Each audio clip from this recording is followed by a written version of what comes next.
Assalamualaikum warahmatullahi wabarakatuh.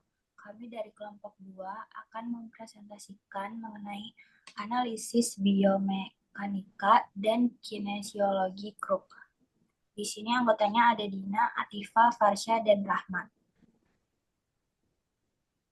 Lalu deskripsinya, kruk dibagi menjadi dua macam, yaitu kruk aksilar dengan komponen-komponen bantalan ketiak, dua batang tegak, bantalan tangan, batangan yang dapat diatur panjangnya, dan bantalan karet pada kaki kruk.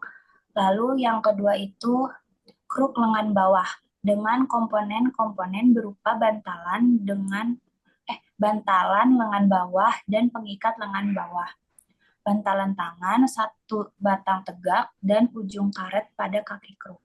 Lalu kondisi muskuloskeletal apa saja yang dapat dibantu oleh kruk itu digunakan bagi pasien yang kehilangan fungsi tangkainya atau cedera seperti patah tulang atau amputasi. Lalu bagi pasien yang mengalami gangguan keseimbangan. Lalu dilanjutkan oleh Farsha. Lalu selanjutnya ada analisis biomekanika. Yang pertama itu ada distribusi beban. Uh, untuk bagian kruk aksiler itu tuh ada bagian ketiak. Nah, bantalan ini terletak di bawah ketiak dan berfungsi untuk menopang sebagian besar berat dari pengguna. Kruk ketiak dapat mentransfer hingga 80% berat badan ke bantalan ini. Namun penggunaan yang tidak tepat dapat menyebabkan tekanan berlebih dan potensi kerusakan saraf di area tersebut. Selanjutnya ada pegangan tangan. Uh, untuk semua jenis kruk, pegangan tangan merupakan bagian yang penting yang menjadi tumpuan saat mengenakan kruk. Pengguna harus memegang pegangan dengan tangan yang memungkinkan mereka untuk mengontrol gerakan dan mendistribusikan berat badan secara lebih merata antara kruk dan kaki yang tidak cedera. Pegangan ini dirancang agar nyaman dan ergonomis, sehingga mengurangi risiko ketidaknyamanan pada pergelangan tangan. Terakhir ada tiang utama kruk, berfungsi sebagai struktur pendukung yang mentransfer beban dari bantalan ketiak dan pegangan tangan ke lantai. Desain tiang ini harus cukup kuat untuk menahan beban tanpa deformasi, serta ringan agar mudah digunakan. Tiang ini juga sering dilengkapi dengan mekanisme penyesuaian tinggi untuk memastikan bahwa posisi bantalan ketiak dan pegangan tangan sesuai dengan tinggi tubuh pengguna. Selanjutnya ada gerakan yang beresiko dan potensi cedera. Penggunaan kruk dalam waktu lama tanpa istirahat dapat menyebabkan penyempitan pada arteri aksilaris untuk jenis kruk aksilarisnya.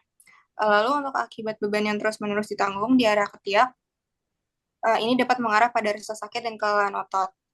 Selain itu, postur tubuh yang tidak tepat saat berjalan dengan kruk dapat meningkatkan risiko cedera pada punggung bawah akibat ketegangan otot. Selanjutnya akan dilanjutkan oleh rekan saya, Tifa.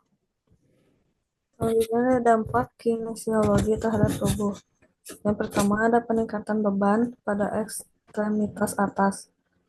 Pengguna kruk berisiko mengalami kelelahan otot, lengan, dan bahu jika digunakan dalam waktu lama. Yang kedua, ada perubahan postur. Pengguna cenderung membungkuk atau mengangkat bahu saat berjalan, yang dapat menyebabkan nyeri punggung atau bahu. Yang ketiga, ada risiko cedera. Penggunaan kruk yang tidak tepat dapat menyebabkan tekanan berlebih pada pergelangan tangan dan siku, meningkatkan risiko tendinitis atau sindrom carpal tunnel. Selanjutnya ada faktor yang mempengaruhi efektivitas kruk.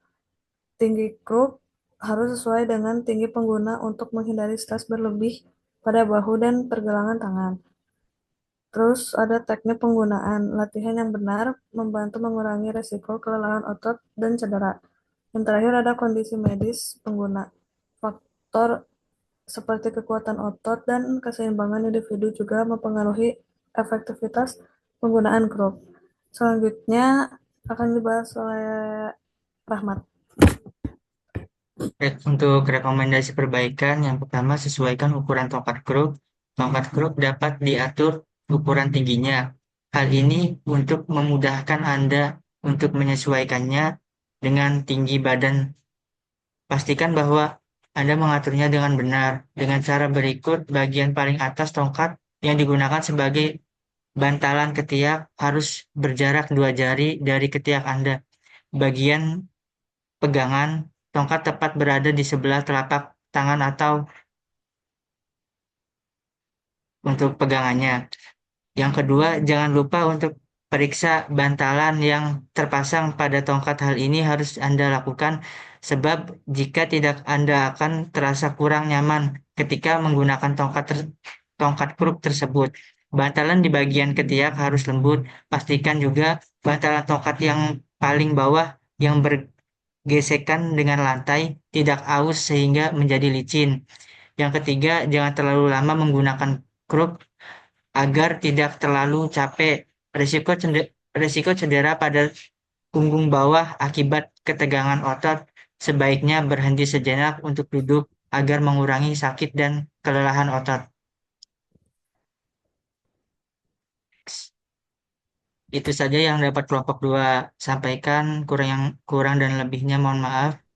Wassalamualaikum warahmatullahi wabarakatuh.